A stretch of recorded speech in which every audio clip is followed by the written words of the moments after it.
एक दिन रात के वक्त पर 21 साल की एक जवान लड़की अपने ही पिता के बिस्तर पर सो जाती है। जब उस लड़की का पिता घर में आता है तो देखता है कि उसकी बेटी उसकी ही बिस्तर पर लेटी हुई है। वह उससे पूछता है कि बेटी, तुम्हें क्या हुआ है? तो वह लड़की ये कहने लगी कि मेरे सिर में बहुत तेज दर्द हो रहा है और मुझे बहुत ज़्यादा डर भी लग रहा है, इसीलिए आज की रात मैं आपके साथ ही सोना चाहती हूँ। बेटी की बात सुनकर पिता कहता है कि कोई बात नहीं बेटा, आराम से सो जाओ। फिर वह खाना खाने के लिए किचन में चला जाता है। खाना खाने के बाद वह थोड़ी बहुत ड्रिंक भी कर लेता है। उसके बाद वह अपने बिस्तर में आकर लेट जाता है। इस कहानी में आगे कुछ ऐसा होता है जिसे सुनकर आपके भी होश उड़ जाएंगे। अब आप सोचने पर मजबूर हो जाओगे कि एक पिता और बेटी आखिर ऐसा काम कैसे कर सकते हैं। कहानी शुरू करने से पहले आप सभी से मेरा निवेदन है कि अगर आप इस चैनल पर नए हैं तो प्लीज़ चैनल को सब्सक्राइब जरूर कीजिएगा। तो चलिए दोस्तों, इस कहानी को शुरू करते हैं।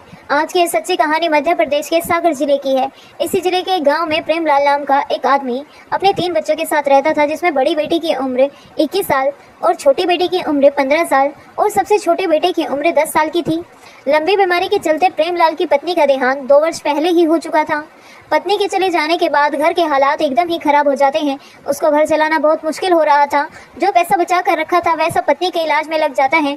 आर्थिक स्थिति दिन ब दिन खराब होती जा रही थी और वह काफी कर्जदार भी हो चुका था। बच्चे भी अपनी माँ की याद में गुमसुम रहने लगे थे। उनको संभालने वाला भी कोई नहीं था। औरत तो बच्चों के साथ साथ घर को भी अच्छी तरह संभाल लेती है, मगर एक मर्द के लिए यह सब करना बहुत ही मुश्किल हो जाता है। घर के हालात देखकर प्रेमलाल पूरी तरह से टूट जाता है। अगर वह बाहर कमाने जाता तो फिर बच्चों की पढ़ाई छूट जाती है और यदि वह घर पर रहता है तो फिर घर कैसे चला पाता। एक दिन उसकी ख्याल आया कि उसे अब दूसरी शादी कर लेनी चाहिए। प्रेमलाल ने सोचा कि अगर वह शादी कर लेता है तो घर भी आबाद हो जाएगा और वह भी बाहर कमाने जा पाएगा। फिर वह अपनी बेटी से कहता है कि बेटा, मैं सोच रहा हूँ कि दूसरी शादी कर लूँ, इससे तुम लोगों की देखभाल भी अच्छे से हो जाएगी और मैं भी बाहर कमाने जा सकूंगा। तुम्हारी माँ के चले जाने के बाद जो तुम सबकी हालत हो गई है अब मुझसे देखी नहीं जाती। पिता की इन सब बातों को सुनकर बेटी एकदम से खामोश हो जाती है। उसकी जुबान से एक भी शब्द नहीं निकल पाता। प्रेमलाल बेटी को समझाते हुए कहता है कि देखो बेटा, अगर मैं कमाने नहीं गया तो फिर घर चलाना मुश्किल हो जाएगा और मैं तुम सबको पढ़ा लिखा नहीं पाऊंगा। इतना समझाने के बावजूद भी वह लड़की खामोश ही रही। प्रेमलाल सोचता है कि उसकी बेटी अभी दुखी है, फिर किसी और दिन बात करेगा। उसके बाद वह वहाँ से चला जाता है और वह लड़की सोचने लगती है कि जब उसके पिता शादी कर लेंगे और जो सौतेली माँ आ जाएगी तो सौतेली माँ कभी अच्छी नहीं होती। उसने यह सुना भी था और अपनी आंखों से देखा भी था। वह यही सोच रही थी कि अभी उसके पिता बच्चों से बहुत प्यार करते हैं, अगर शादी के बाद वह भी बदल जाएंगे तो सौतेली माँ हमारे ऊपर बहुत अत्याचार करेगी और पापा भी उसी का साथ दिया करेंगे। उस दिन वह लड़की रात भर सो ना सकी और पूरी रात यही सब सोचती रही। जब वह लड़की अगले दिन कॉलेज जाती है तो उसे रास्ते में एक सहेली मिल जाती है जो उसके साथ उसके कॉलेज में ही पढ़ा करती थी। फिर वह लड़की अपनी सहेली को सारी बात बता देती है जो उसके पिता ने अपनी शादी के बारे में उससे कही थी। उसकी सहेली कहती है कि यह तो बहुत गलत होने वाला है तुम लोगों के साथ। अगर तुम्हारे पापा ने शादी कर ली तो तुम्हारे ऊपर बहुत बड़ी मुसीबत आ जाएगी। सौतेली माँ के बारे में तो तुमने सुना ही होगा कि वह किस तरह की होती है। तुम्हारे पापा यह शादी तुम लोगों के लिए नहीं कर रहे हैं, वो तो अपने शारीरिक सुख के लिए कर रहे हैं। उन्हें तो बस अपने लिए एक जीवन साथी चाहिए जो उनकी जिस्मानी इच्छा को पूरी कर सके। तुम्हारे पापा को जिस्मानी इच्छा बहुत परेशान कर रही है, इसी वजह से वे शादी करना चाहते हैं। तुम कभी यह मत सोचना कि वे यह शादी तुम्हारे लिए कर रहे हैं। उन्हें तो बस अपनी इच्छाओं को पूरी करने के लिए एक जिस्म चाहिए। वह लड़की अपनी सहेली की बातें सुनकर बहुत ही परेशान हो जाती है और उसे यह लगता है कि उसके पापा शादी करते ही रहेंगे। फिर उसकी सहेली कहती है कि मेरे पास एक आइडिया है, अगर तुम कर सको। तो वह लड़की कहने लगी कि ठीक है, मैं अपने भाई बहन के लिए कुछ भी कर सकती हूँ। उसकी सहेली कहने लगी कि तुम्हारे पापा को सिर्फ जिस्म चाहिए, अगर तुम अपने पापा के साथ संबंध बना सको तो फिर उन्हें शादी की जरूरत नहीं रहेगी और वह कभी भी शादी नहीं करेंगे। फिर वह लड़की इस बात को गहराई से सोचने लगती है और इस नतीजे पर पहुंचती है कि फिर चाहे उसे कुछ भी करना पड़े मगर वह अपने भाई बहन को कभी बर्बाद नहीं होते देगी। अब उस लड़की ने ठान लिया था कि किसी भी कीमत पर उसने अपने पापा की शादी नहीं होने देगी। कॉलेज से आते आते उसमें शाम हो गई थी क्योंकि वह कॉलेज के बाद अपनी सहेली से काफ़ी देर तक बातें कर रही थी। फिर वह घर आकर खाना बनाने लग जाती है और अपने भाई बहन को खाना खिलाकर उन्हें अपने अपने कमरे में सोने के लिए भेज देती है। उसके बाद वह लड़की खाना खाकर अपने पापा के बिस्तर में लेट जाती है। कुछ देर बाद उस लड़की का पिता आता है। जब वह देखता है कि उसकी बेटी उसके ही बिस्तर पर लेटी हुई है तो फिर वह उससे पूछता है कि बेटी, तुम्हें क्या हुआ है? तो लड़की कहने लगी कि पापा, मेरे सिर में बहुत ज़्यादा दर्द हो रहा है और मुझे डर भी लग रहा है, इसीलिए आज की रात मैं आपके साथ ही सोना चाहती हूँ। बेटी की बात सुनकर वह कहता है कि कोई बात नहीं बेटा, तुम आराम से सो जाओ। थोड़ी देर बाद खाना खाने के लिए वह किचन की ओर चला जाता है और खाना खाने के बाद थोड़ी बहुत ड्रिंक भी कर लेता है। उसके बाद वह अपने बिस्तर में आकर लेट जाता है। एक तरफ वह लड़की लेटी हुई थी और दूसरी तरफ उसके पिता थे, मगर उन दोनों के ऊपर अलग अलग कंबल थे। रात के 12 बज चुके थे, मगर उस लड़की की आंखों से नींद बिल्कुल ही गायब थी। उसके दिमाग में तो उसकी सहेली की बातें और सौतेली माँ की तस्वीरें घूम रही थी।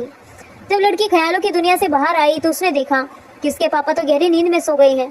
फिर वह लड़की डरने का नाटक करते हुए अपने पापा के कंबल में जाकर उनके करीब हो जाती है। थोड़ी देर बाद वह लड़की धीरे धीरे अपने पापा के और भी ज्यादा करीब होने लगती है। नशे के कारण उनका बाप भी मदहोश होने लगता है। जब तक उसे होश आया तब तक उसके अंदर का शैतान जाग चुका था, इसीलिए वह खुद को रोक न सका। उसके बाद वह दोनों अपने इस रिश्ते को भूलकर कई बार संबंध बना लेते हैं। अगली सुबह जब वह सोकर उठते हैं तो दोनों ही बहुत खुश थे। उन्हें किसी भी तरह की कोई शर्म या पछतावा नहीं था। उसके बाद तो यह सिलसिला आए दिन ही चलने लगा। अब तो वह लड़की भी इसकी आदी हो चुकी थी। जब भी उनका मन करता तो वह अपनी इच्छाओं को पूरी करते थे। इसी तरह दिन महीनों में बदलते चले गए और महीने कब बीत गए पता ही नहीं चला। एक दिन उस लड़की की तबीयत खराब हो जाती है और उसे उल्टी और चक्कर आने लगते हैं। फिर वह लड़की चेक करवाने के लिए पास के एक क्लिनिक पर जाती है। तब उसकी रिपोर्ट आई तो उसके पैरों के तले जमीन खिसक गई। डॉक्टर ने उसे बताया कि वह 2 महीने से प्रेग्नेंट है। उस लड़की के गांव की ही एक औरत उस क्लिनिक में साफ सफाई का काम करा करती थी। जब उस औरत को इस बात का पता चला तो फिर वह औरत पूरे गांव में ढिंढोरा पीट देती है। प्रेमलाल की कुंवारी लड़की मां बनने वाली है। धीरे धीरे यह खबर आग की तरह पूरे गांव में फैल जाती है। प्रेमलाल का अपनी ही बेटी के साथ नाजायज रिश्ता है। एक दिन उसकी सहेली उसके घर जाकर कहती है कि पूरे गांव में पता चल चुका है कि तुम प्रेग्नेंट हो। अपनी सहेली की यह बात सुनकर लड़की बहुत परेशान हो जाती है और उसे कुछ भी समझ नहीं आ रहा था क्या वह क्या करे। वह सोच रही थी कि अब तो उसके पिता की बहुत बदनामी हो जाएगी और वह भी किसी को मुंह दिखाने लायक नहीं रहेगी। एक दिन शाम के वक्त वह लड़की मार्केट से कुछ सामान लाने चली जाती है तो रास्ते में उसे मोहल्ले के कुछ लड़के छेड़ने लग जाते हैं।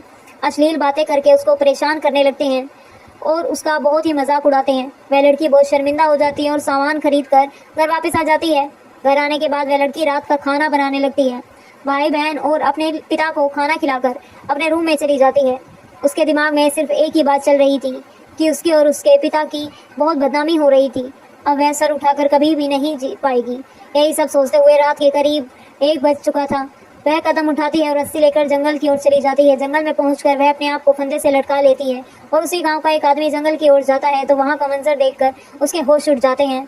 जब वह पास जाकर देखता है तो कदम सन्न रह जाता है क्योंकि वह लड़की उसी के गांव के में रहने वाले प्रेमलाल की बेटी थी। फिर वह आदमी इस खबर को पूरे गांव में फैला देता है। यह खबर उस लड़की के पिता को भी बताई जाती है। उस लड़की के पिता और गांव के सभी लोग जंगल की ओर चले जाते हैं और उन्हीं में से कोई पुलिस को भी फोन कर देता है। थोड़ी देर में पुलिस भी मौके पर पहुंच जाती है और उस लड़की को उतार कर उसका पोस्टमार्टम के लिए भेज देती है जाता है। जब उस पुलिस पूछताछ करना शुरू कर देती है तो पूछताछ के दौरान लोगों ने बताया कि यह लड़की पेट से थी, इसीलिए इसकी आत्महत्या की है। एक आदमी ने तो यह भी बताया कि इस लड़की का अपने ही पिता के साथ नाजायज रिश्ता था और जो इस लड़की के पेट में बच्चा है वह भी इसी के बाप का है। लोग तरह तरह की बातें कर रहे थे और यह भी कह रहे थे कि भगवान ऐसे बाप बेटी किसी को भी ना दे। पुलिस फिर प्रेमलाल को पकड़कर थाने ले जाती है और पोस्टमार्टम रिपोर्ट के आने का इंतजार करती है। इसी दौरान उस लड़की की सहेली को भी बुलाया जाता है और डर के मारे वह लड़की सारी बातें बता देती है। तब तक पोस्टमार्टम रिपोर्ट भी आ जाती है और रिपोर्ट में साफ साफ लिखा हुआ था कि वह लड़की 2 महीने की प्रेग्नेंट थी। अब पुलिस प्रेमलाल से पूछताछ करना शुरू कर देती है। उसने इस बात को जल्द ही कबूल कर लिया कि उसने अपनी ही बेटी के साथ पिछले 5-6 महीनों से नाजायज संबंध थे। उसके बाद प्रेमलाल को अरेस्ट करके उसे कोर्ट में पेश किया जाता है और उसे 2 साल की सजा सुनाकर जेल में डाल देते हैं।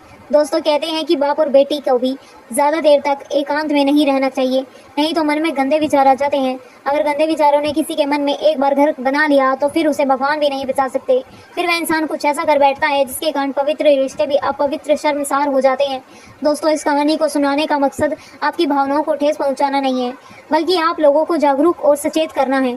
तो दोस्तों यह थी हमारी आज की कहानी। कहानी कैसी लगी हमें कमेंट करके ज़रूर बताएं और यह भी बताएं कि आपको किसकी गलती लगती है, पिता की, बेटी की या फिर उसकी सहेली की, जिसने उस लड़की को यह गंदा मशवरा दिया था। अगर कहानी अच्छी लगी हो तो चैनल को सब्सक्राइब और लाइक ज़रूर कर दीजिएगा। धन्यवाद। मिलते हैं कल आपसे एक नई कहानी में।